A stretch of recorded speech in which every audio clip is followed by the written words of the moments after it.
ස්වාමීන් වහන්සේ අරගෙන ස්වාමීන් මේ පවුල නිසා ඔබට ස්තුති කරනවා. ඒ තෝරාගත් පවුලක් නිසා ඔබට ස්වාමීන් වහන්සේ. ඒ වගේම ස්වාමීන් වහන්සේ කියන වචනය ගැන පාඩ කරනවා.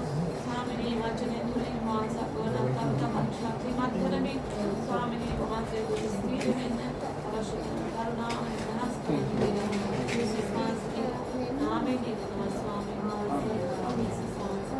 හොඳයි ස්වාමීන් වහන්සේට ගෞරවය ඔබ හැම කෙනෙක්ම සතුටින් ඉන්නවා කියලා මම විශ්වාස කරනවා. පොඩ්ඩක් hina වෙන්න බලන්න. හොඳ ලස්සන hinaවක් දීලා තිනවා ස්වාමීන් වහන්සේ ඔබට. උන්වහන්සේ තුල අපි ප්‍රීතියෙන් ගත ජීවත් වෙන සෙනඟක්, ස්වාමීන් වහන්සේ කරුණාව තුළ අපි ප්‍රීතිමත්ව ඉන්නා වූ සෙනඟක්. මන්ද උන්වහන්සේගේ වචනය කවදාකවත් වෙනස් වෙන්නේ නැහැ. ශිෂ්ට මාලා මෙහෙවදී කතාවක් කිව්වා. ඒ තමයි වෙහෙස වෙන්නා වූ බර උසුලන්නා වූ සියල්ලෙනි මා වෙත වල. එහෙම කිව්වද? කිව්ව නේද? අපි අහන් හිටියා.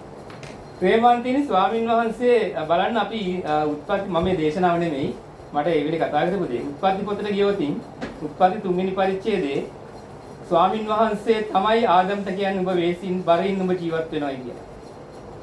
බලන්න. උත්පත්ති 3:17 වෙනි පදේ. ආදම්ට ස්වාමින් වහන්සේ එක්තරා විදිහක දඬුවමක් නියම කරනවා. ප්‍රේමවන්තිනි මෙතන කියනවා මෙන්න මෙහෙම. මම කතාව කියන්න යන්නේ නැහැ. ඔබට මේ ටික විතරයි ඔබත් එක්ක බෙදාගන්නේ. දේශනාවට ප්‍රථම මගේ ඉතල කතා කරා මේක ඔබත් එක්ක බෙදාගන්න කියලා.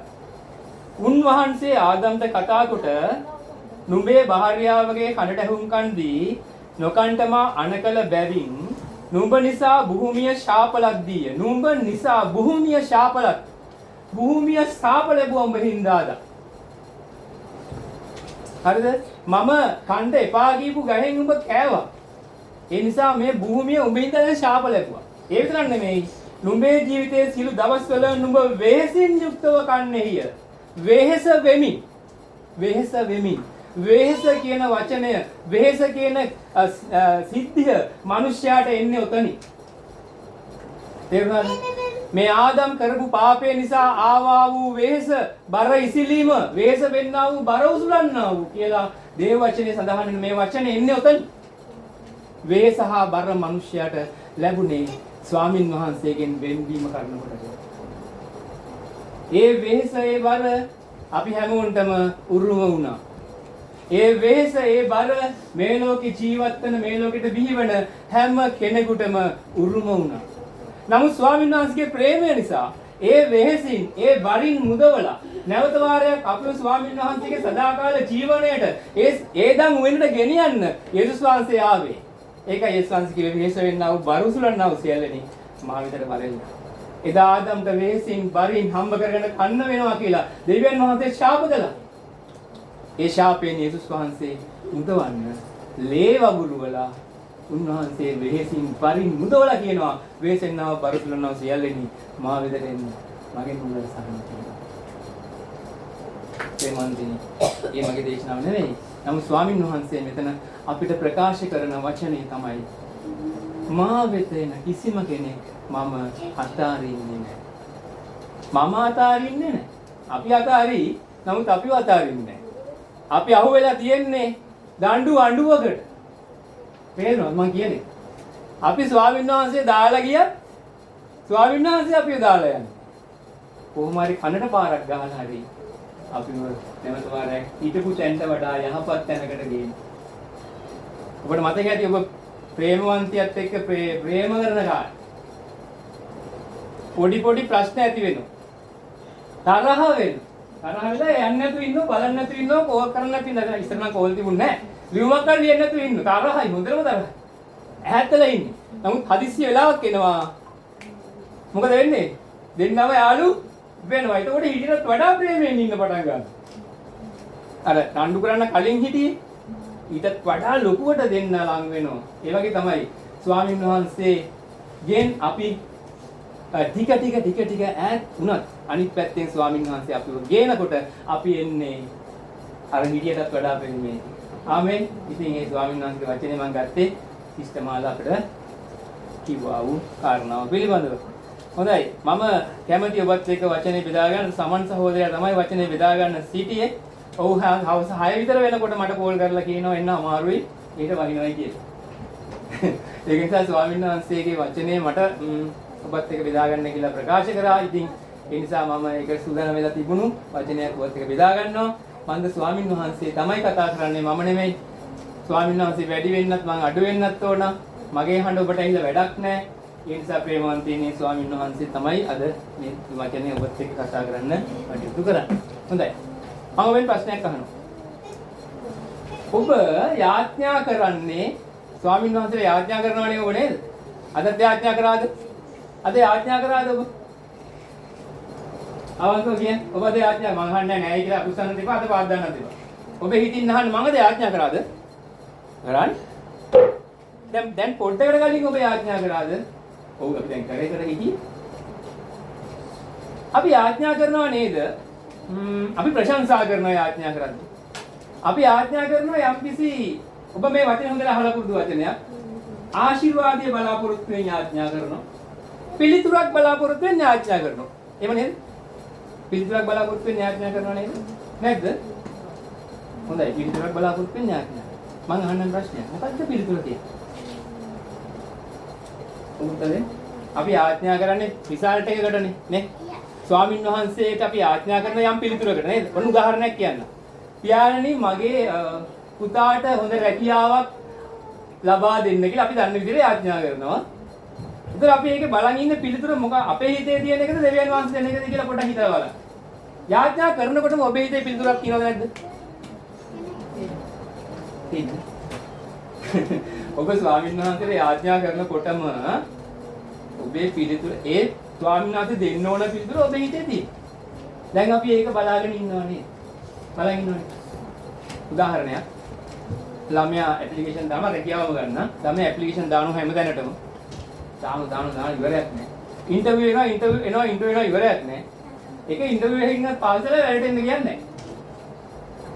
නමුත් අපේ හිතේ තියෙන පිළිතුර ඔහුට හොඳ රැකියාවක් ලැබෙන්නේ. ස්වාමීන් වහන්සේ දවගේ දරුවට රැකියාවක් ලබා දෙන්න කියලා යාඥා කරන ගමන් අපි හිතේ තියෙන පිළිතුර තමයි ඔහුට රැකියාවක් ලැබෙන්නේ. නැත්නම් අපේ මගේ ස්වාමියාගේ රැකියාව මේ දුර්වලයි. මේ දවස්වල වැඩ අඩුයි. කියන්නේ ඔබ වහන්සේ මගේ ස්වාමියාගේ රැකියාව පෝෂණය කරන්න කියන ගමන් බලාපොරොත්තු වෙන්නේ අනේ පෝෂණය කරන්න ඕන. ප්‍රේමවන්තිනේ පිළිතුර කියලා කියන්නේ අපි හැම වෙලේම අපේ හිතේ තියෙන එක වෙන්න ඕන. පිළිතුර කියන්නේ උමාට එක ඇති. මෙහෙමත් අපි යාඥා කරනවා. පියාණනි ඔබගේ කැමැත්ත ඉෂ්ට කරන්න. එහෙමත් කියනවා නේද? ස්වාමීනි මගේ කැමැත්ත නෙමෙයි ඔබ වහන්සේ කැමැත්ත ඉෂ්ට කරන්න කියලා කියනවා. හැබැයි අරක තමයි යටින් තියෙන්නේ. මොකද? ඒකම වෙන්න ඕන. නමුත් අපි කියන්නේ අර විදිහට ප්‍රකාශ කරනවා නේ ස්වාමීනි මේ ඔබ වහන්සේට බාර කරනවා මගේ කැමැත්ත නෙමෙයි ස්වාමීනි මගේ දරුවාට ඔබ වහන්සේ සුදුසු රැකියාවක් ලබා දෙන්න. අනේ අර රැකියාව මොන අර මං හිතන් ඉන්න ඇකවුන්ටන්ට් ජොබ් එකම ඕන. හිතන ගමන් අර ටිකක් තියෙනවා. නේද? ඒ මනුස්ස ස්වභාවය ප්‍රේමවන්තයි. ස්වාමින් වහන්සේට ඕන පිළිතුර නෙමෙයි අපේ හිතේ තියෙන එක ඉල්ලලා තමයි අපි මේ යාඥා කරන්නේ. ඒ කියන්නේ පිළිතුර දෙන්න තීරණය කරන්න ඕන අපේ හිතේ තියෙන එක ස්වාමින් වහන්සේ. මගේ හිතේ තියෙන එක ඕන ස්වාමින් වහන්සේ කරන්න. ස්වාමින් වහන්සේට ඕන එක නෙමෙයි. නමුත් අපි කියන්නේ ඔබ වහන්සේ කැමැත්ත කරන්න කියලා. නමුත් මගේ හිතේ තියෙන එක නම් තමයි කරන්න ඕන කියලා හිතනවා. නේද? අනිත් කාරණා. මොකද්ද පිළිතුර කියන්නේ? උත්තරනේ මොකද්ද පුතා පිළිතුර කියන්නේ? යාඥාවට මොකද්ද?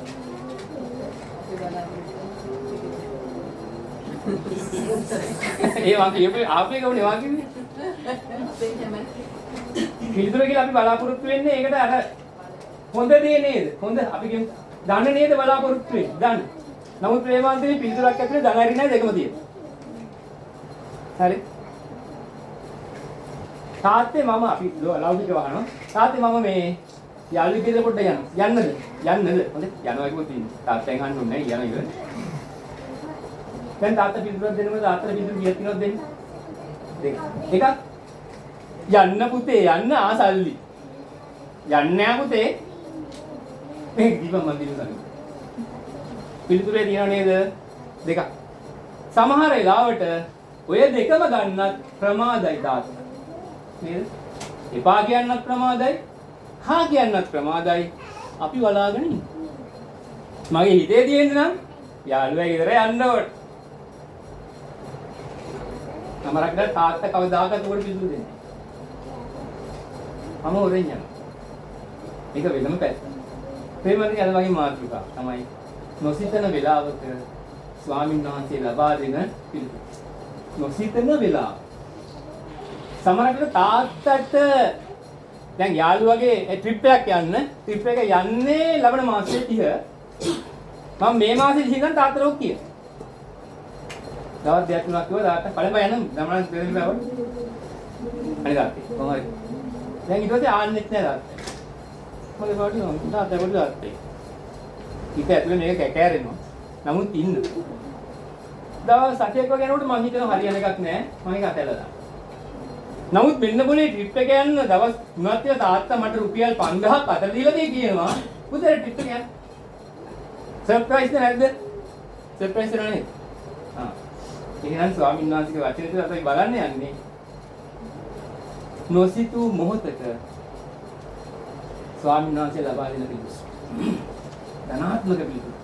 මම මේ දේශනාවම සිස්ටම් ආල්ලගෙන කරා. ඇයි මම අද මෙතන කරන්නේ? ඔබ ඉතින් සමන් සහෝදරෙක් එන්නේ නැහැ කිව්වා මට දේශනාවක් නැහැ කින්ද මම කරා. නෑ. ස්වාමීන් වහන්සේ මට කියනවා අද මේක මෙතන කරන්න.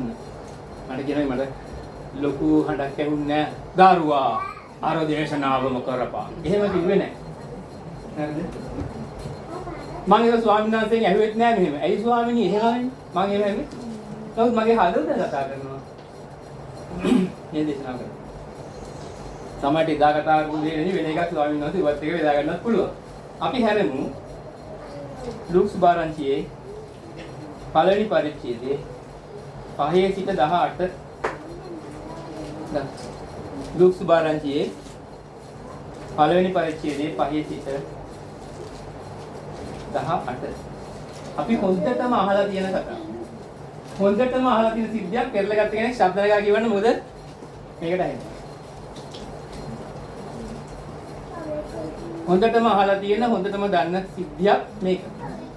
අපි ඇත්තට ගණන් ගන්නේ නැති සිද්ධියක් මේක. මොකක්ද බලන්න.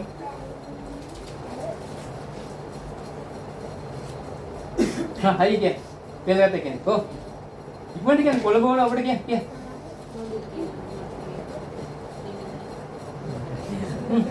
මදුෂ යොහාන් බෞතිස්තගේ උප්පැන්නේ කලින් දැන්වීම. යුදයේ රජ වූ හෙරොද්ගේ කාලයේදී අබියාගේ පන්තියේ සෙකරියස් නම් එක්තරා පූජකයෙක් සිටියේය. ඔහුට ආරෝන්ගේ දූවරුන්ගෙන් භාර්යාවක් වූවාය. ඇගේ නම එලිසබෙත්ය. ඔවුන් දෙදෙනාම ස්වාමින් වහන්සේගේ සියලු ආඥා හා නියෝගවල නිර්දෝෂව හැසිරෙමින් දෙවියන් වහන්සේ ඉදිරියේ ධර්මිෂ්ඨව සිටියෝය. එලිසබෙත් වඳ බැවින් ඔවුන්ට දරුවෙක් නොවිය. ඔවුන් දෙදෙනාම වයස්ගතව සිටියෝය. තවද ඔහු තමාගේ පන්තියේ ක්‍රමය ලෙස දෙවියන් වහන්සේ ඉදිරියේ පූජක මෙහෙය කරන කල ස්වාමින් වහන්සේගේ ශුද්ධස්ථානයට ඇතුල්ව සුවඳ දුම් ඔප්පු කිරීමට වාරය පූජකයාගේ නිලයේ සිරිත ලෙස පසයට දැමීමෙන් ඔහුට වැටුණේය. සුවඳ දුම් ඔප්පු කරන වේලාවේ මුළු සමූහය යාඥා කරමින් පිටත සිටියෝය. එවිට දුම් පූජාසනයේ දකුණු පැත්තේ ස්වාමීන් වහන්සේගේ දූතයෙකු සිටිනවා ඔහුට පෙනුනේය. සෙකරියස් ඔහු දැක්ක කැළඹි බයපත් වූයේය. නමුත් දේවදූතයා ඔහුට කතා කොට සෙකරියස් බය නොවන්න. මක්නිසාද නුඹේ කණ්ඩලව් වසන ලද්දේය. ඔව් ඇති. අන්තිමට කිව්වේ මොකද්ද? මේකෙන් බය නොවන්න නුඹේ මොකක් වසන ලද්දේද? කණ්ඩලව් කියන්නේ ආඥාවනේ. දැන් අපි ආඥා කරනකොට කණ්ඩලව් කරන්න කියලා කියන්නේ. ප්‍රේමන්ති අපි මේක ඉක්මනින් බලන්න යනවා. ඉතාමත් කෙටි පණිවිඩයක්. වැඩි මොහොත එකමාරක් දෙකක් විතර යයි. ඊට වඩා පොඩ්ඩක් හිතන්න. ඉස්තමාල බයිබලයේ අතට ගත්තම යන්න කියන්නේ. නෑනේ. මෙතන මෙන්න මෙහෙම ප්‍රකාශ හොඳට අහගන්න. දේව වචනේ හොඳට අහගන්න. ළමයි සතුටින් ඇවිද සෙල්ලම් කර කර හිටපු ගාන. ඒ ස්වාමීන් වහන්සේ දුන්නු දායාදේනේ නේද? ඒගොල්ලෝ කොහොම ඉඳලා ඒලක් කරනකොට මේ මින්දි. ඊට පස්සේ කොහොම ඊට පස්සේ කිත්තම් මට්ටමක් පේන නෑ. ඊට පස්සේ ඕමත් ඉඳි. ඒක නිසා දේව වචනයේට ළමයි කිසිම බාධාවක් නැහැ. ළමයි කියන්නේ දේව රාජ්‍ය උමක්කාර කියලා දේව වචනේ තියෙනවා. හොඳයි. මෙන්න මම මගේ පණිවිඩයට එනවා.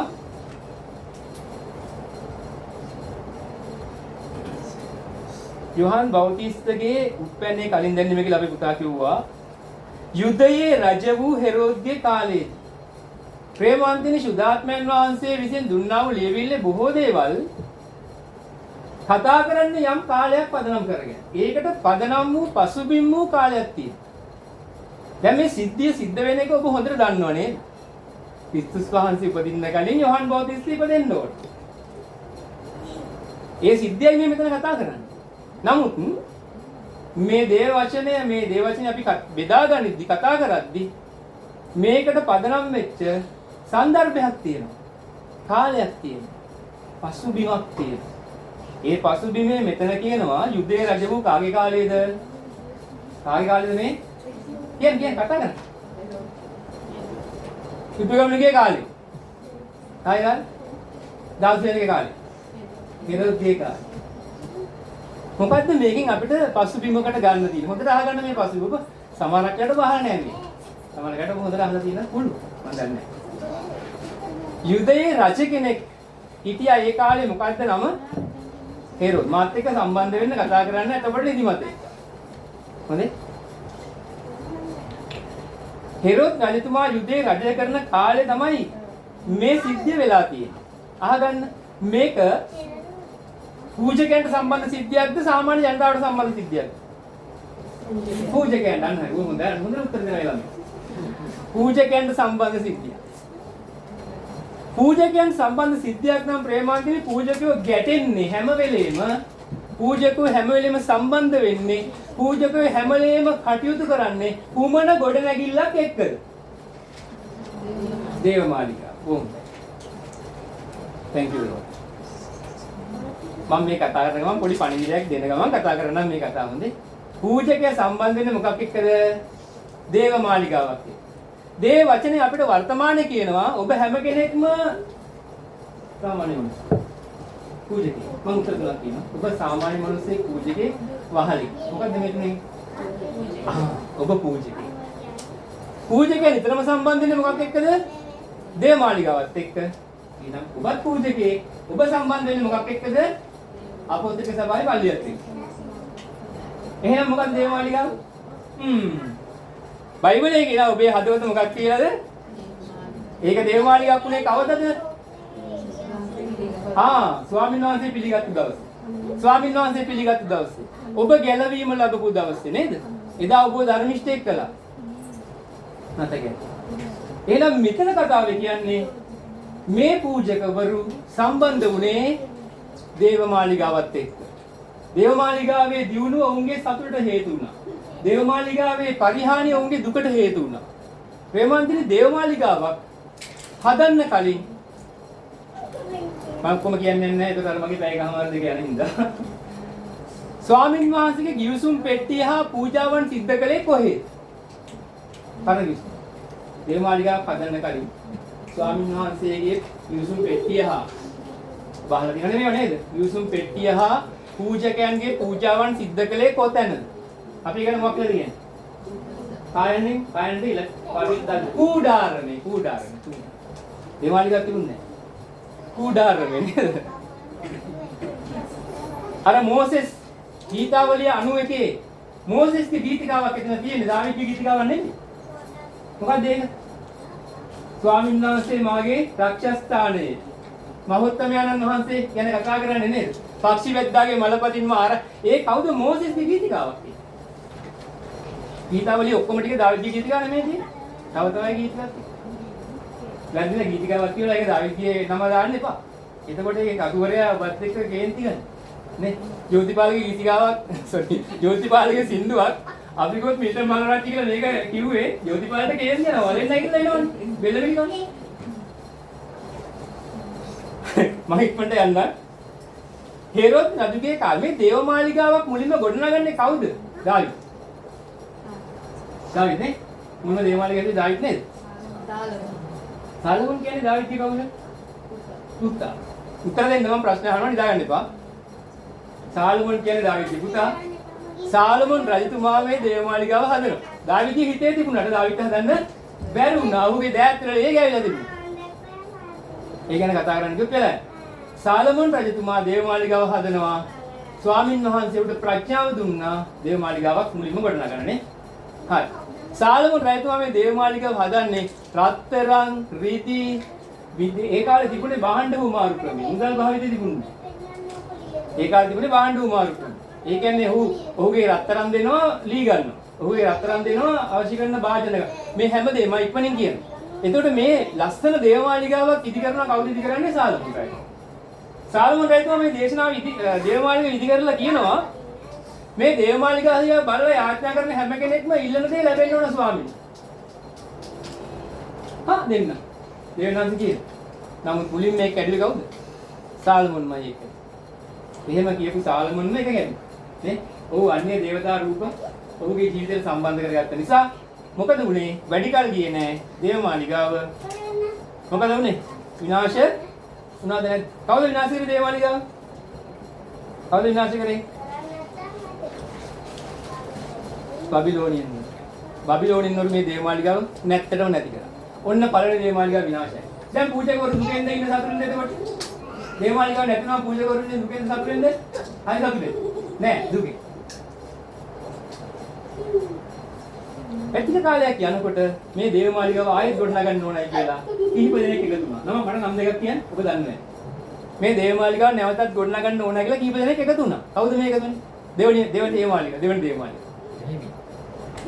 මෙහෙණියා. කවුද අනිත් එක්කෙනා? සෙරුබ්බාබෙල් හග්හයි වගේ කට්ටිය එකතු වුණා. එකතු වෙලා මේ දේවමාලිගාව ආයෙත්.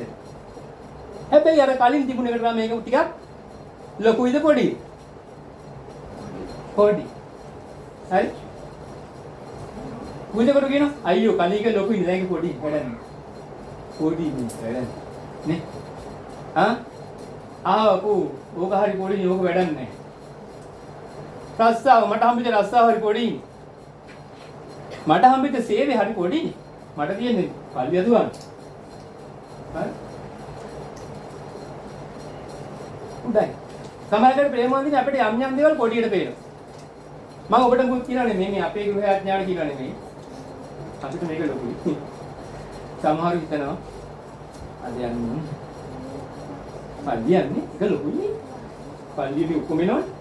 ඔය අද පොඩිනේ. ඔය සුවලි දෙවි සමන්බද වෙවිලා ඉතින් පොට්ටක් මම හරි කරලා යනවා. ඒක ඔබේ දන්නේ නැහැ හොඳේ. ඒ විනයි. මේකට නැතියි. ප්‍රේමන්තිනේ මේක තමයි ලොකුම එක. මේක තමයි විශාලම එක. මෙතන තමයි අපිට නිදහස තියෙන්නේ. මෙතන තමයි අපි කතා කරන්නේ. මෙතන තමයි අපි බෙදාගන්නේ නේද? මෙතන තමයි අපි ස්වාමීන් වහන්සේට සෙහෙල්වෙන් නමස්කාර කරන්නේ. නමුත් මේ දේවමාලිගා කුඩයි කියලා කිව්වට දෙවියන් වහන්සේ කියනවා නෑ. ඕක පොඩි වුණාට මම ඔගේ ක්‍රියා කරනවා. නමුත් ප්‍රේමවන්තිනී දෙවියන් වහන්සේගේ ක්‍රියා කළේ නෑ. ඊට පස්සේ දේවමාලිගාව අභාවයට යනවා. අවුරුදු 400ක් යනකම් මලාගේ පුරුෂයන් පස්සේ දේවමාලිගාව ගැන කතාවක් කරනවා. අන්න මෙන්න මේ කතා කරන ස්ථානට මම දැන් එනවා. හෙරොද් රජතුමා. කවුද? හරි. රෝම ආක්‍රමණයක් සිද්ධ වෙනවා ජෙරුසලමට. මේ රෝම ආක්‍රමණයේදී විශාල වියදමක් ඔබ මේවා දන්නේ නැති වෙන්න පුළුවන්, අහලා නැති වෙන්න පුළුවන්. මම ඔබට කියන්නේ දැනගන්නත් ස්වාමීන් වහන්සේලා ඇදහිල්ල වර්ධනය වෙන්න. විශාල වියදමක් දැරුව රෝමවරු මේකට. ඒ නිසා හෙරොද් කියලා කෙනෙක් වෙව්වා. මොකටද වෙන්නේ? බදු එකතු කරනවා. මොන එකතු කරනවද? සෙනගෙන් බදු ගන්න. බදු අරගෙන අපිට ගිය වියදම කවර් කරපන්. හරිද? තේරුණාද? හෙරොද් රජතුමා ආවම හෙරොද් රජතුමා කවුරුත් ගණන් ගන්නේ නැහැ. පූජ්‍යව ගණන් ගන්නේ නැහැ. සෙනග ගණන් ගන්නේ නැහැ. හෙරොද් රජතුමා ආනවා තමන්ගේ ළඟම ඉන්න අයගෙන් අපි පුරোহিতගෙන් කියලා. පුරোহিত ඇයි මිනිස්සු මාව ගණන් ගන්නේ නැත්තේ? අදිතුමනි මිනිස්සු ආසදයක් කරන්නකෝ. එතකොට ගණන් ගන්නේ. මොකද්ද පුරোহিত මං කරන්න ඕන ආසදේ? අයතුමනි දැන් දේවමාලිගාවක් නැහැනේ හරියම හදන්නකෝ එක. දේවමාලිගාව. બોලේ හැබැයි දේවමාලිගාවක් හදුනා වැඩේ හරිනේ බුලව කියලා. හෙරොද් රජතුමා හදනවා වර්තමාන ලංකා මුදලින් කෝටි 8000ක් විතර වටිනා වූ අති විශාල දේවමාලිගාවක්. කවුද හදන්නේ? ඔබට තේරෙනවද මම කියන්නේ? හෙරොද් රජතුමා දේවමාලිගාව හදන්නේ පිටත මළුව, ඇතුළත මළුව, මොනවාද සුද්ධස්ථානය, අතිශුද්ධස්ථානය මේ ආදී විශාල දේවමාලිගා අකර ගානක දේවමාලිගාවක් හෙරොද් රජතුමා හදනවා මොකටද හදන්නේ? සෙනඟ ගිහි දිනා ගන්න. දැන් ඔන්න මොකද වෙන්නේ ප්‍රේමවන්තීනි? මේ රෝමාණ්ඩු හදු මේ දේවමාලිගාව නිසා සෙනඟ සතුට වෙන්න පටන් ගත්තා. පූජකවරු සතුට වෙන්න පටන් ගත්තා. තේරුණාද? මේ කාලේ පූජකවරු ඉඳලා තිනවා 24000. කීයද? අපේ පල්ලියේ පූජකවරු කීයක් ඉන්නවද? ඒ කියන්නේ සභා පාලකවරුනේ. නම් කියන්න ඕනේ නැහැ. ඉතින් ඉඳලාගේ. ගයි. අපේ චර්ච් එකේ පූජකවරු සභා පාලකවරු කීයක් ඉන්නවද? 5ක් ඉන්නවා. මේ 5 දෙනාට පුළුවන් ද එක සතියක 5 දෙනාටම දේශනා කරන්න පුළුවන්ද? එක්කෙනාටයි පුළුවන්. නේ? 24000ක් ඉන්නකොට මගේ අම්මා. ඒක පූජකයෙකුට කිසිම අවස්ථාවක් ලැබෙන්නේ නැහැ මේක මොනවා හරි කරලා. නමුත් 24000ක් ඉන්නවා. මේ පූජකයා හරි සතුටින් ඉන්නේ. මෙන්න කාලය මොකද? හේරෝද් රජතුමාගේ යුදේ රජු හේරෝද්ගේ කාලයේ කියන්නේ ඔන්න ඔක. පූජකවරු සතුටින්, ජනතාව සතුටින්, පූජාවල් සිද්ධ වෙනවා, බැටළුව පූජා කරනවා, සුවඳ දුම් පූජා කරනවා. හරිද? දුම් පූජාසනය ක්‍රියාත්මකයි. ජනතාව යාඥා කරනවා, ජනතාව විශ්වාස කරනවා යුදේ සංස්කෘතිය තුළ දුම් පූජාසනේ දුම ඉහළ නගිනකොට අපි කරන යාඥාවත් ඉහළ නගිනවා ස්වර්ගයට අපිට පිළිතුරු ලැබෙනවා. අන්න ඒගොල්ලෝ කියන්නේ. මෙන්න කාලේ. උදා කියුවේ එතනින් නේද? හේරෝද්ගේ කාලේ ඔන්න මම මේ ටික විස්තර කරා ඔබට. මේ කාල පරිච්ඡේදය මේ ආකාරයට පැහැදිලි කරනවා. සෙක්ටරීය ඊළඟට අභියාගේ පන්තියෙහි. හොඳ බලගන්න දේවචනත් එක්ක එන්න. කාගේ පන්තියේද? ඒ කියන්නේ අභියාගේ පන්තිය කියන්නේ අභියාගේ පන්තියේ සෙකඩේස්නේ හිටියයි කියන්නේ නේද? දෙන්න ක්ලාස්මේට්ලා. එක පන්ති. පන්ති කියන්නේ නේ. දැන් අපේ මදුෂ කියනවා මෙතෙන්ට අශාන් ආවනම් මචං අපි දෙන්නේ එක පන්තියේ. තමයි අශාන්ගේ පන්තියේ මදුෂ නම් කෙනෙක් හිටිය කියලා මං කිව්වා. නේද තියන්නේ ඒකනේ. අභියාගේ පන්තියේ සෙකඩේස් නම් එක්තරා පූජකෙක් හිටියා. මොකද මේ පන්තිය? අපි ඒකට වඩා හරියටම ලියා ගමු. ප්‍රේමන්දිනේ පූජක 24000යි. මේ 24000 10 ගොඩවල් වලට කැඩුවා. කී ගොඩවල් වලට කැඩුවේ? 10. 24000 10න් බෙදුවා. ඒතර 10 ගොඩවල් කීයක් තියෙන? 24යි. මේ එක 10 ගොඩක් පන්තියක් කියලා නම්. එක 10 ගොඩක් එක පූජකයෝ 1000ක් පන්තියක්. පැහැදිලිද? දැන් දේවමාලිගාව හොදලා තියෙන ශාස්ත්‍රීයව තියෙනවා. පූජක හරි සතුටින් ඉන්නවා. කවුරුත් කාටවත් දොස් කියන්නේ නැහැ. ඔයාමනේ හැමදාම ඔක්කොම කරන්නේ. අපිට නෑනේ කියන්නේ නැහැ. සතුටින් ඉන්නවා. හැබැයි පන්ති 12ක් 1000 ගානක් 24ක් 1000 ගාන. මෙන්න මේ පන්ති 12 තිබුණ පන්තියක් අභියා කියලා එක්කෙනෙක් නායකත්වයේ දරන පන්තියක්. කවුද යාගේ නම? අභියා. අභියාගේ පන්තියේ හිටිය පූජකෙක් තමයි කවුද? සේකරේ. තේරුණාද? ඔන්න අපි එකක් ලියා ගත්තා. ඔහුට ආරොන්ගේ දුවරුන්ගෙන් භාර්යාවක් වූ අය ඒක නම එලිසබෙත්. කවුද ආරොන් කියන්නේ? අපි හඩවලුත් ආරොන්ගේ දුවරුන් කියන්නේ කවුද? ප්‍රධාන පූජක පැලැන්තිය නේද? ලෙවි පැලැන්තිය. ප්‍රධාන ලෙවි පැලැන්තියෙන් තමයි මෙයාට භාර්යාවක් හිටියේ. ඒගේ නම කවුද? එලිසබෙත්. ප්‍රේමවන්ති.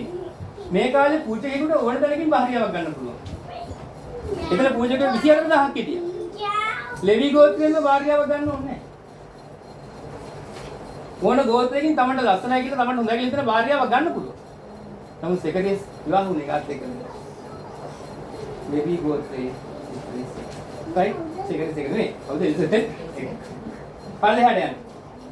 ඔවුන් දෙදෙනාම ස්වාමීන් වහන්සේගේ සියලු ආඥා හා නියෝග වලට නිර්දෝෂව හැසිරෙමින් ප්‍රේමවන්තයිනි මේක අපි පොඩ්ඩක්වත් හිතුවද? දෙදෙනාම. ඔව් දෙදෙනාම කියන්නේ පූජකයාගේ භාර්යාවයි. දෙවියන් වහන්සේගේ ආඥා වලට මොනවද ප්‍රේමවන්තේ මාලා සිස්ටර් මාලා නිල්මි දෙවියන් වහන්සේගේ ආඥා යුදවල තිබුණ කීයද? යුදව පූජකයන්ට දෙවියන් වහන්සේගේ ආඥා කීයක් තිබුණා? කාර්යයන් 10 මාලා 300 යුදෙව් පූජකයෙකුට තිබුණා ආඥා 613. කීයද 600? 613ම මේ දෙන්නම ආරක්ෂා කරනවා. සෙල්ලංගට අදින්නේ නේ. ගොඩක් අයට පූජකයාගේ භාර්යාව පොට්ටක් පිස්සු නටන්න හිතයි. පූජකයයි භාර්යාවයි එක මට්ටමට එන්නේ හරි කලාතුරකින්. තේරුණාද?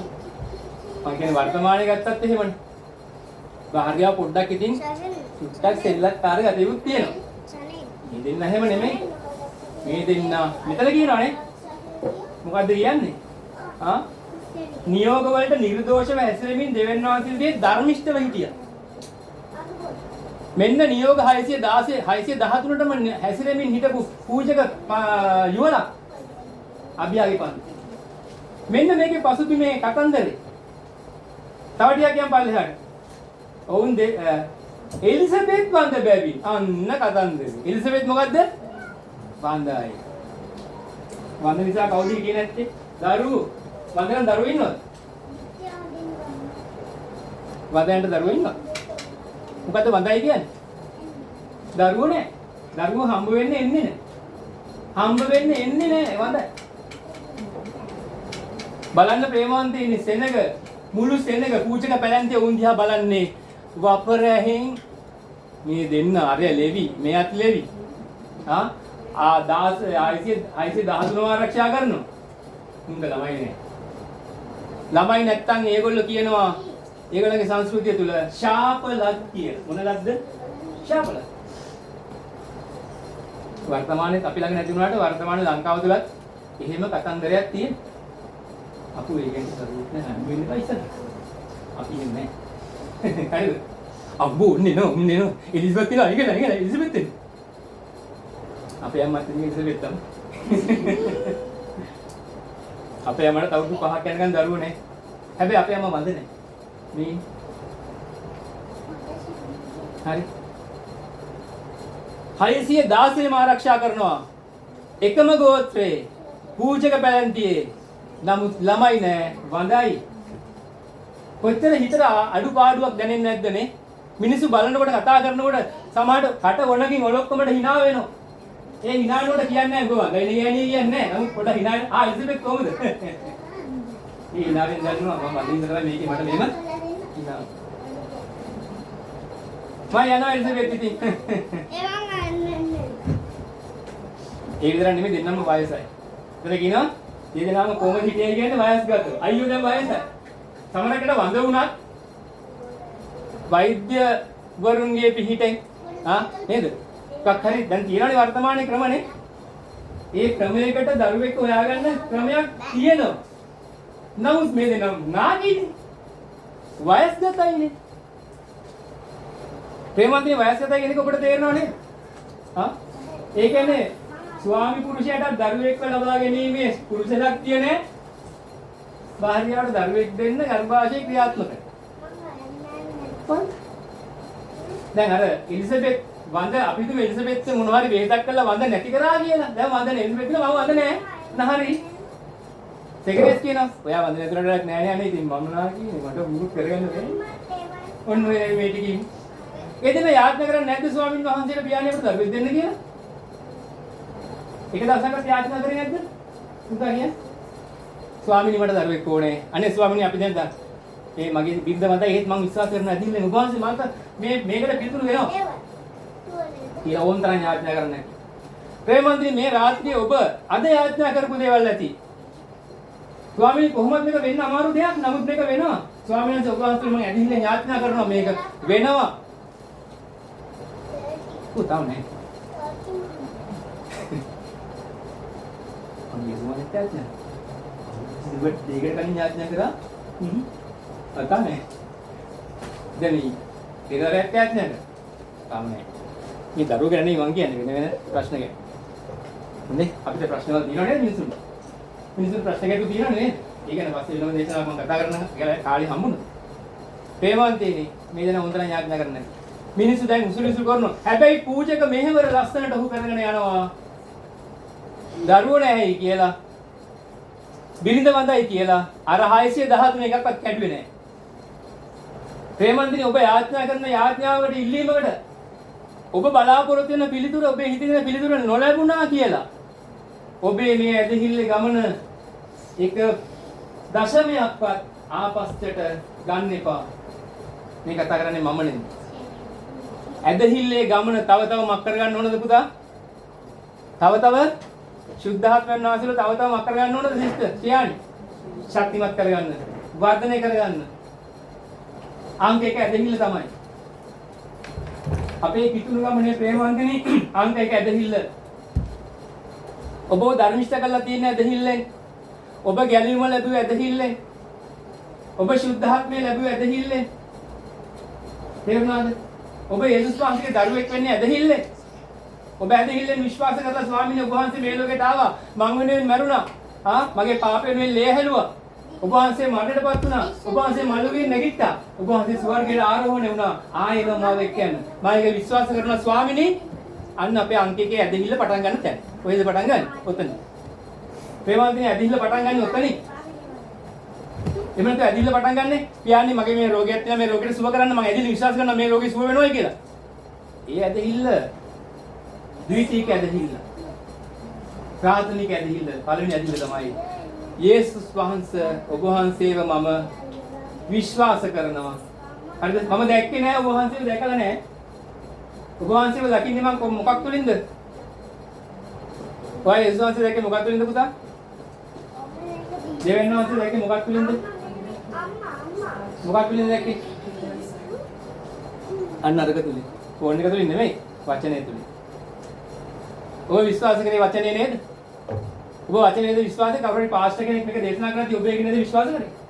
මේ වචනේ විශ්වාස කරා නේද ඔබ? අන්න දෙවියන් වහන්සේ විශ්වාස කරපු තැන.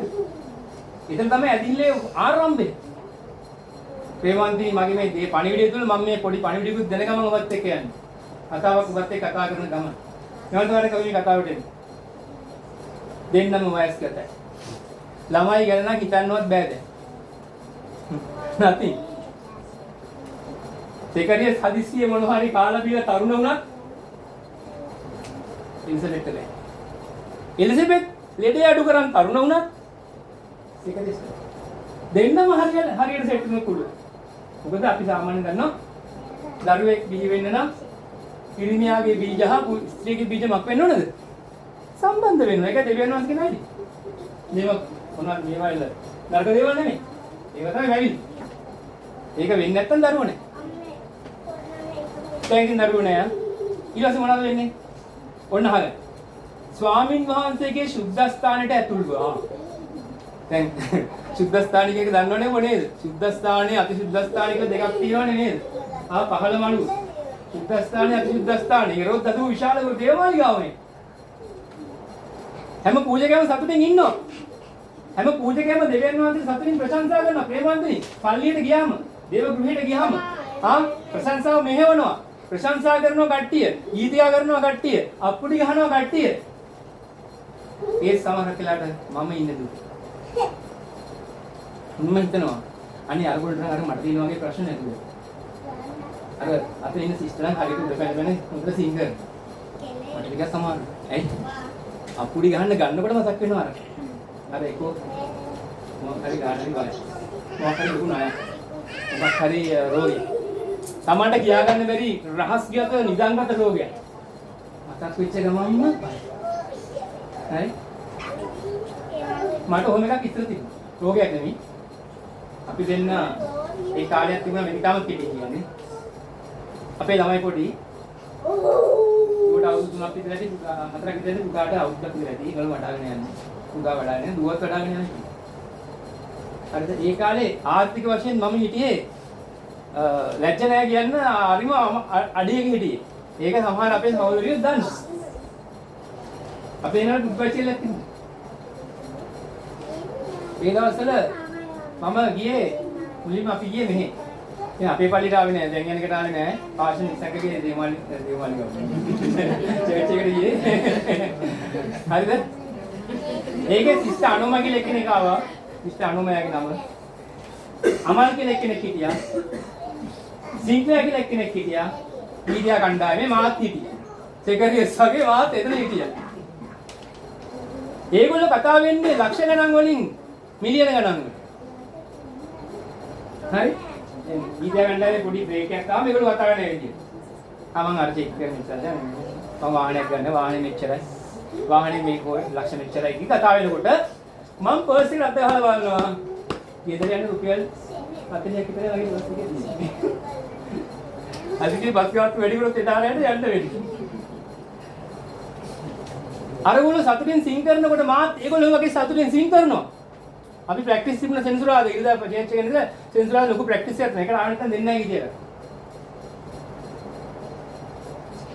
සිං කරන අතර වාරේ සිංක්ලෑ කටහඬ මට ඇහෙනවා. අමල්ගේ කටහඬ මට ඇහෙනවා. අනෝමයි කටහඬ මට ඇහෙනවා. අනේ මේගොල්ලෝ කොච්චර සතුටින් සිං කරනවා. මාත් කරනවා. මම කොච්චර කරත් හිත ඇතුළේ තියෙනවා ලොකු මොකද්ද? කිලෝ ගානක බර. හරි.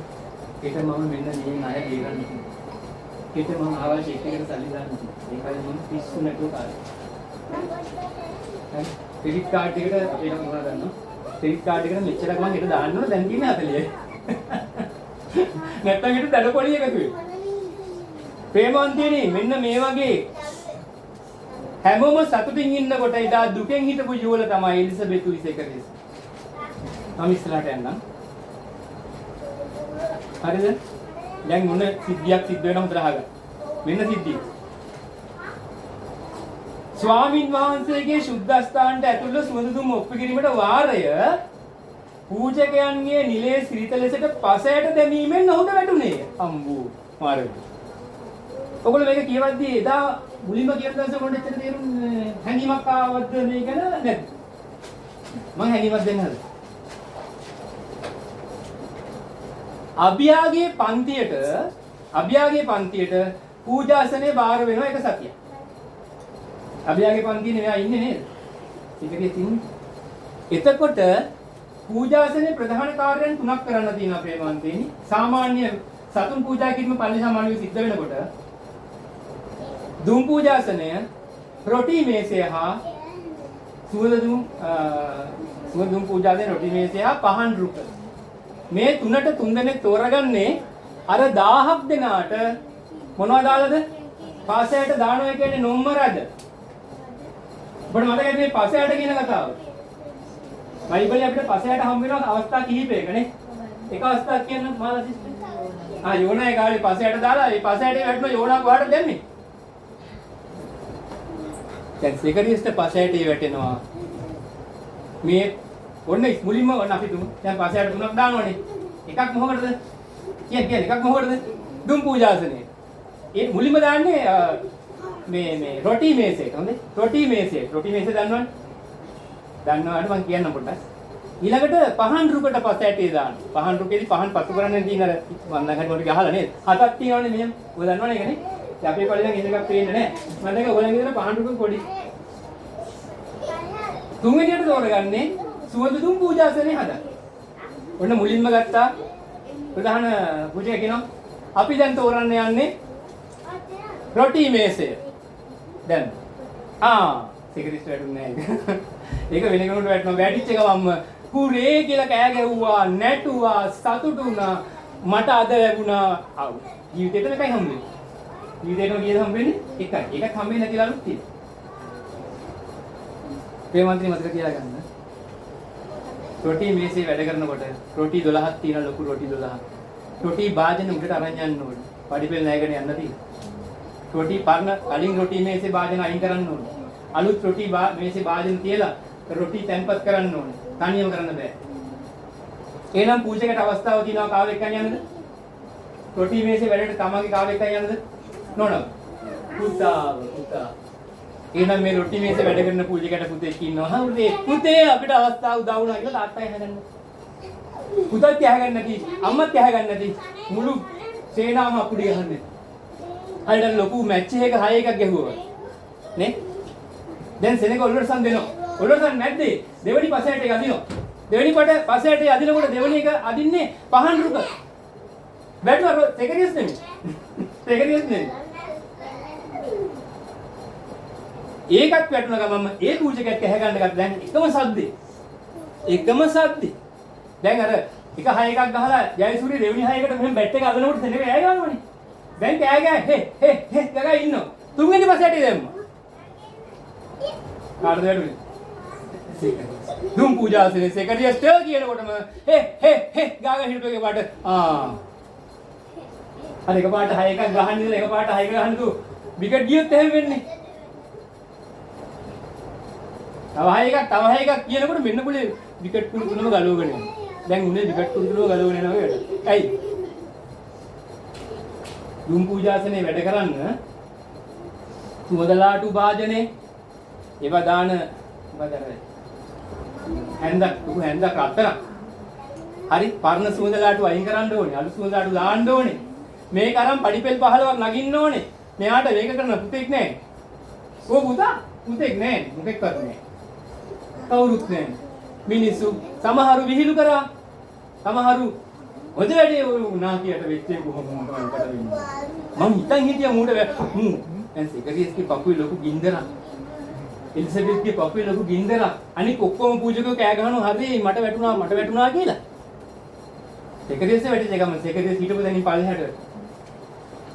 හැබැයි ඔහු අතෑරියේ නෑ ප්‍රේමවන්තී. මම ඉක්මනින් යන්න. දැන් වෙලාව ආවා. අනිත් දෙන්නම ලස්සන තමන්ගේ වැඩේ කළා. සෙක්‍රටරිස්ට වැඩේ කරන්න තියෙනවා. සෙක්‍රටරිස්ටයි වැඩේ කරන්න තියෙනවා. සෙනඟ ඔක්කොම ඔල්ලසන් දෙනවා. කෑ ගහනවා. දැන් දේමාලිගාවේ දුම් පූජාසනේ පත්තු කරාට පස්සේ ඒ දුම් පූජාසනේ දුම චිමිනේ නිලාදර නගිනවා සෙනඟ එළින සෙනඟ මම දකින්නවද නැද්ද? හරි. ඔබ දකින්නේ පාප්තුමා පත් කරනකොට ඒක නම් ඉතින් මේ ආශ්චර්යයක් වෙන එකක් නෙමෙයි. පාප්තුමා තෝරගත්තට පස්සේ ඒ දුමට දානවා සුදු පාට කුඩක්. දැන්ම සුදු පාට දුම කුඩට යනවා. ඒක මේ දෙවියන් වහන්සේගේ හස්තම නෙමෙයි. වර්තමානයේ ඒවා ඉස්සර එහෙම නෙමෙයි. ඉස්සර දෙවියන් වහන්සේගේ හස්තම. ඊශ්‍රායල් වලට විශ්වාස කරා මේ දුම් පූජාසනේ නගින දුම ස්වර්ගයට යන්නේ. ඒ වෙලාවේ අපි ඉල්ලන හැම යාඥාගුණ ස්වාමින් වහන්සේගේ පිළිතුර අපිට එවෙලම ලැබෙනවා කියලා උන් විශ්වාස කරමින් හිටියේ. දැන් මේ සෙකරියස් තාට්ට තනියම හිතන්න ඔබත් මේ ජීවිතේ මෙන්න මේ වගේ තැන් වලට මුහුණ දීලා ඇති නේද? කවුරුත් නැහැ. සමහරු විහිළු කරන්න බලන් ඉන්නවා. සමහරු ගෙවල් වල බයින ඔබට ඔහොම වෙලා මදි. මොකද වෙන්නේ? මහලු කුඩ ගියේ උඩ දාගෙන පල්ලි ගියේ. ඔය කරාද?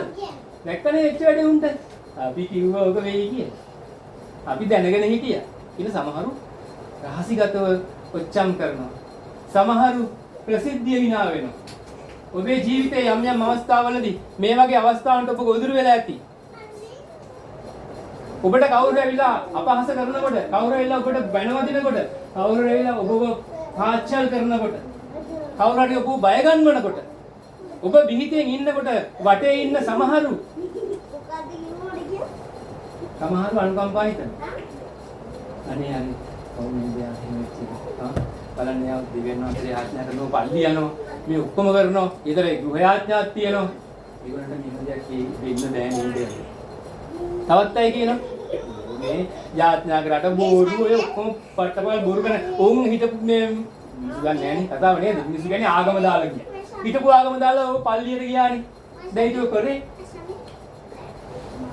ඊයේ ත්‍රිවිල් එකේ මම ගෑස් එකක් කරගෙන යනකොට ඒ ත්‍රිවිල් එකේ කෙනා මට කියනවා මම මගේ බෑනගේ බැටකුවේ දුව හිටපු පල්ලිය දාලා යාළු හලෙලුයා පල්ලියකට. ඒ කියන්නේ කකුලේ ලොකු අමාතු වාලයක් ඇවිල්ලා ඒක උඩු දුවලා ඒ කියන්නේ මැරෙනවලු. දැක්කනේ මේ සර් තමන් හිටපු පල්ලිය දාලා ගිහිල්ලා වෙච්ච වැඩේ. මම මූ කිව්වේ. මම නොදන්න විදියට මම සර් ඔව් හරි ගෑවතන නවත්තන්න ගෑස් එක පාගන්න. අපි නෝන දන්නවා කියන්නේ. කොහේ හරි සෙකරියස් දැන් කතාවට එමු සෙකරියස් හරිම වේදනාවෙන් මේක කරන්නත් ඕන හදිස්සියේ සුද්දස්ථානට ගිහලා සද්දයක් ගියොත් අම්බෝ හරි යවොත් මොකද වෙන්නේ සද්දයක් කරොත් මොකද වෙන්නේ වැටිලා මැරෙනවද මැරිලා වැටෙනවා හටවත් තිබ්බ පූජක යනකොට පූජකයා කකුලෙන් දඟලලා ගැට ගහලා යන කතාව මැරුණොත් ඇදලා ගන්න හරි ඒක මම කිව්වේ අතිශුද්ධ ස්ථානයේ ගිවිසුම් පෙට්ටිය අභියස දුම් පූජාසන ළඟට සෙකරියස් තනියම යනවා. මූ සද්දයක් නැහැ. එළිය ඔල්ලරසන් දෙනවා. සමහරු කියනවා නාදියා වැටිලා ඇති. දැන් ඉතින් මිනිහ ඇදලා ගන්න යමව. තව කට්ටියක් කියනවා අනේ එහෙම වෙන්න දෙන්න එපා. සමහරු අනේ ස්වාමිනී එහෙම වෙන්න එපා සෙකරියස් මේක කොහොම හරි පත්තු කරන්න ඕන. ඔහුට දරුවෙක් නැහැ. එලිසබෙත් ඊයේ තත්ත්වය ඔබ විශ්වාස කරනවා එලිසබෙත්ගේ තත්ත්වය කොහොම වෙන්නේ නැද්ද? ප්‍රේමවන්තනේ එදා ලොකු හාස්‍යමක් පිටලා. මම පස්සේ කියන්නම් අන්තිමේට. එලිසබෙත් බලන් ඉන්නවා. මගේ ස්වාමියා වයසයි. හරිද? උහුට වැඩි වුණ නැහැ. ගෙදර මම වතුර බාල්දියක් ගේනවා. මේක අතින් දාලා කියන්නේ. වතුර බාල්දියක් ගේන්න කිව්වත් මේ මිනිහා වතුර බාල්දිය ගේන්නේ නැහැ ගැහෙනවා. වතුර බාල්දිය උස්සන් යනකොට මෙහෙම ගැහෙනවා. ඒ කියන්නේ අර කසික් බොන්නේ නැතුව ගැහෙනව නෙමෙයි. නාකිකමට ගැහෙනවා. දරුවෙක් හොයාගන්න තියා වතුර බාල්දියක් කරන් ඉන්න බැරි මිනිහට දරුවෙක් හොයාගන්න පුළුවන්. හරි? කොහොම කරගන්නේද? කියලා. අනේ මේ මිනිස්සයා කොහොම හරි නැග්ගා උඩට. නැග්ගනේ නේ. ඒකනේ දුම් පූජාසනේ ගාවියට පත්තු කරේ. මෙන්න පොලේ නැගලා. ඔන්න දැන් හොඳම දැන්. මට දරුවෙක් නෑ ස්වාමිනී. තමක් නෑ. මම වයසයි. මම ගැහෙනවා. පඩියක් නැගලා අනිත් කකුල ගන්නකොට පොන්දරි දෙනවා. මට ආතරයිටිස් දැන් නෑ කාලේ වෙනවා. ආතරයිටිස් හරි පේමරයිටිස් හරි මොකක්ද? ආතරගන්නේ මොනවද? මට ලිඩිරයිටිස්. මේ මනුස්සයා නැගලා කොහොම හරි දුම් පූජාසේ පත් කරන්න හදනකොටම එක පාට හඬක් එනවා. සෙකරියස් ගුලි මේක සඳ කරන්න බෑනේ ස්වාමීනි මෙන්න කොහොමද සෙකරියස් කියලා දැටි මම බලා තමයි. සද්දෙකුත් මරනවා. ප්‍රේමන්තිනි එතන ස්වාමීන් වහන්සේගේ දූතයා. මෙතන කියන්නේ කවුද හිටියේද? මෙතන මෙහෙම කියනවා නේද බලන්න. මම ඒ ටිකට ගන්නම්. එවිට දුම් පූජාසේ දකුණු පැත්තේ ස්වාමීන් වහන්සේගේ දූතයෙකු සිටිනවා. මෙච්චර වේදනාවෙන් ප්‍රේමන්තිනි ඔබ වේදනාවෙන් ගැටලු සාගතව ප්‍රශ්න ගැන යාඥා කරලා අර මං කිව්වේ ධනාත්මක පිළිතුරක් නැහැ. අතෑරියේ නැහැ. ඇදිල්ලෙන් ඉන්නවා ස්වාමීන් වහන්සේ මට මේකට පිළිතුරේ නවුත් මට පිළිතුරක් ලැබෙන්නේ නැති ගානයි. ප්‍රේමන්තිනි ඔබ නොදන්න වෙලාවක ඔබ නොදන්න මොහොතක අද රැ වෙන්න පුළුවන්. තව ටිකකින් වෙන්න පුළුවන්. ඔබේ හිත දකින්නේ දෙවියන් වහන්සේ. ඔබේ සිත දකින්නේ කවුද? දෙවියන් වහන්සේ පමණයි. දේව වචනේ දිනවා සීල සිත් දකින්නා වූ ලිසිබර්. සීල සිත් දකින්නෝනේ. ගම පස්සේ සීල සිත් දකින්නා වූ දෙවියන්.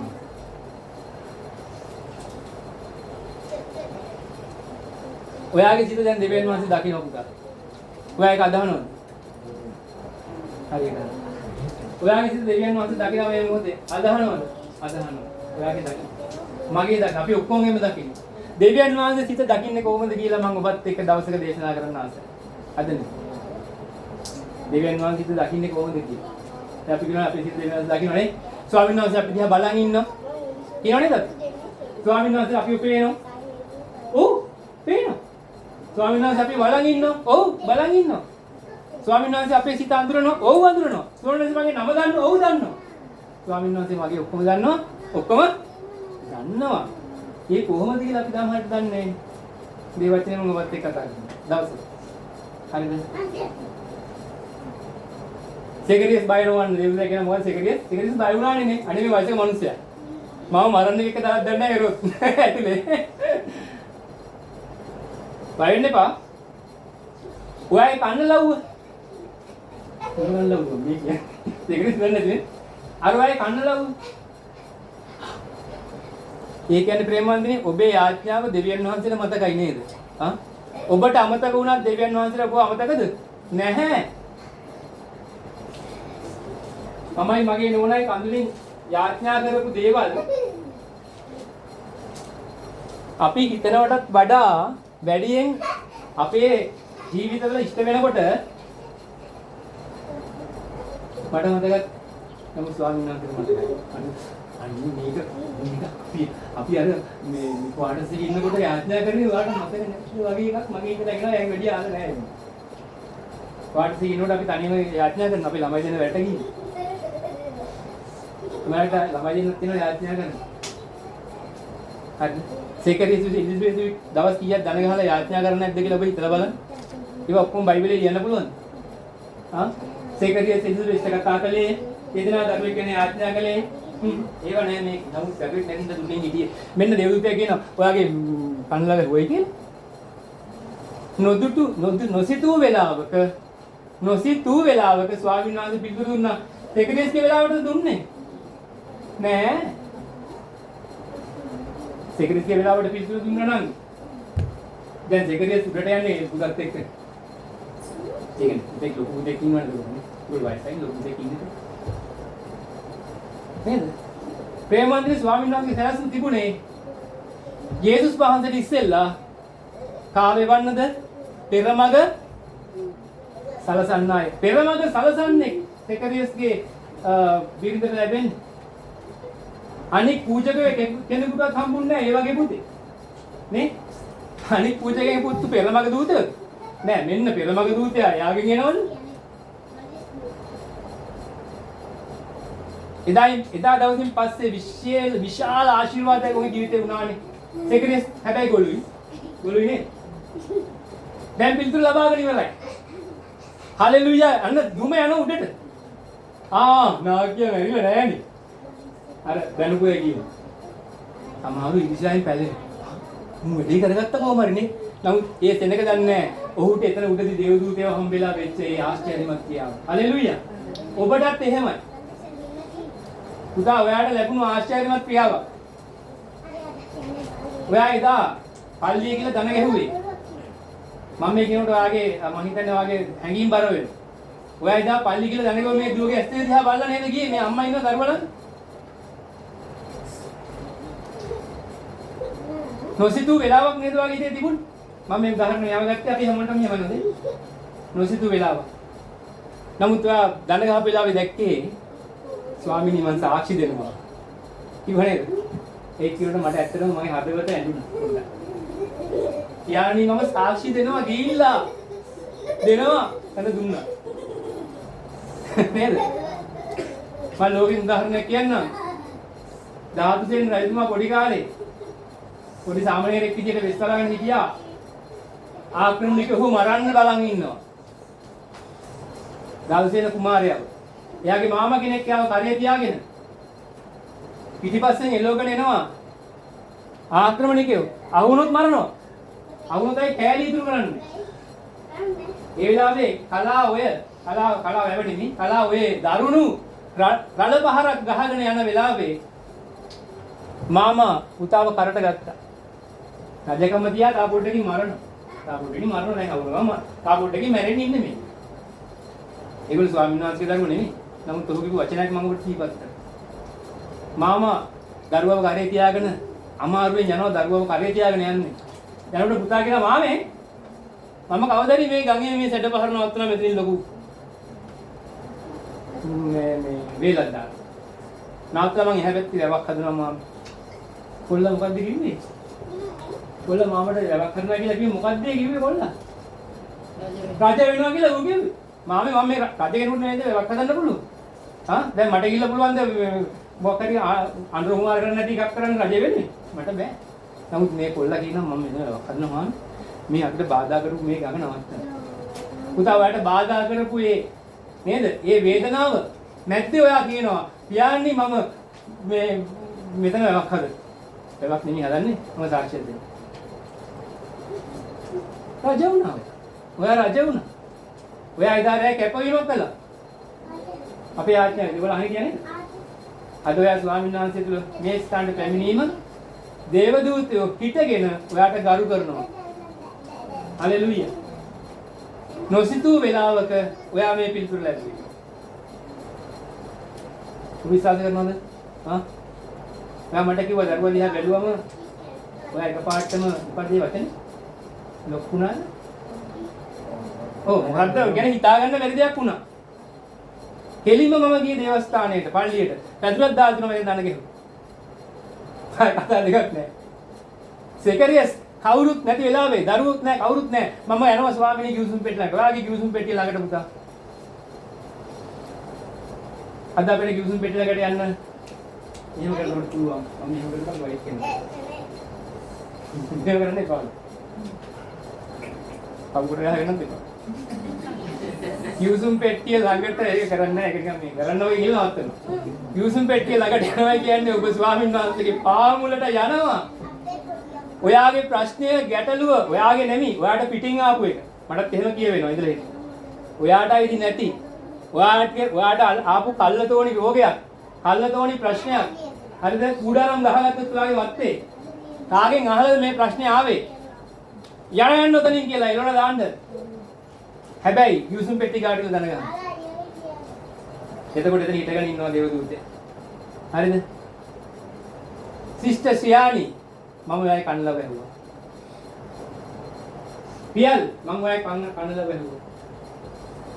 කියලා ස්වාමීන් වහන්සේ වගේ හදුවල කතා කරලා. මේ රාත්‍රියේ ස්වාමීන් වහන්සේ මේ පණිවිඩය තුල අන්තර්ගත කළ තිබුණේ ඔන්න ඔය කාරණාව. ඒ වගේම ස්වාමීන් වහන්සේ ප්‍රකාශ කරපු දෙයක් කවදාවත් ඉෂ්ට නොකර ඉන්නේ නැහැ. අපිට බාධාවක් වෙන්නේ අපිට බාධාවක් වෙනවා නම් ඉෂ්ට කරන්න. හරි? අපිට බාධාවක් වෙනවා නම් ඉෂ්ට වෙන්නේ නැහැ. ඔයාගේ ආත්මික ජීවිතේ විනාශ වෙනවා නම් මේ පිළිතුර නිසා ඔයා දන්නේ නැහනේ. නමුත් ස්වාමීන් වහන්සේ වාගේ අනාගතයේ ඉන්නේ. ස්වාමීන් වහන්සේ මේ වර්තමානයේ ඉන්නේ. නෑ ස්වාමීන් වහන්සේ ඉන්නේ අපේ අනාගතය අනාගතයේ ඉන්නේ. අර ඒ කියන්නේ අපේ ගෙවල් ළඟද? නෑ. අනාගත උන්වහන්සේ සදාකාල සිටියා වූ සිටින්නා වූ මතු සිටින්නා වූනේ. මතු සිටින්නා වූ කියන්නේ අපේ අනාගතය මම හැමදාම කියනවා අපේ අනාගතය ස්වාමීන් වහන්සේට අතීතය. හරි? අපේ අනාගතය ස්වාමීන් වහන්සේට අතීතය. ඉන්සා බය වෙන්න එපා. ධෛර්යමත් වෙන්න. හරි? දේශකයා ස්වාමීන් වහන්සේ තුල ඔබට මම දේශනා කරන්නේ ශක්තිමත් වෙන්න, ධෛර්යමත් වෙන්න. පිළිතුර කියන එක ස්වාමීන් වහන්සේ කොයි මොහොතේ හරි ඔබට ළඟා කරනවා ධනාත්මකව. ළඟා නොකරත් ඒක පිළිතුරක්. ළඟා කරත් ඒක පිළිතුරක්. මම කරන එක යාඥාවක් තමයි. අපේ අමාරුව දැනගන්න. කාගෙන් අහලා මට අයිති නැහැ ඔයාව. යන්න. දැන් අපේ ගෙදරට අනුගේ බල්ලෙක් આવුත් අපි අන්න පොඩ්ඩක් දෙන්න හොඳයි. එළනව නේද?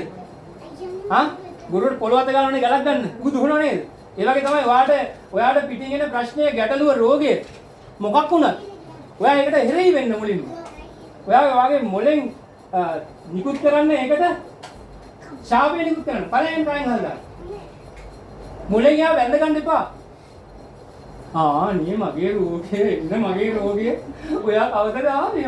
නේ ඔයා හරි ෂෝක්නේ. අනේ මගේ කකුලත් පිද්දුවා නේ. හරි හොඳයි නරකයි. අන්න බඩත් විදෙනවා. මගේ රෝගය. අනේ ඉන්නානේ පොඩ්ඩක්. මගේ රෝගයක් නැහැ. මගේ ප්‍රශ්නෙකුත් නැහැ. මගේ ගැටලුවකුත් නැහැ. හැබැයි එකක් මගේ ප්‍රේමය තියෙනවා. මගේ ඇදහිල්ල තියෙනවා.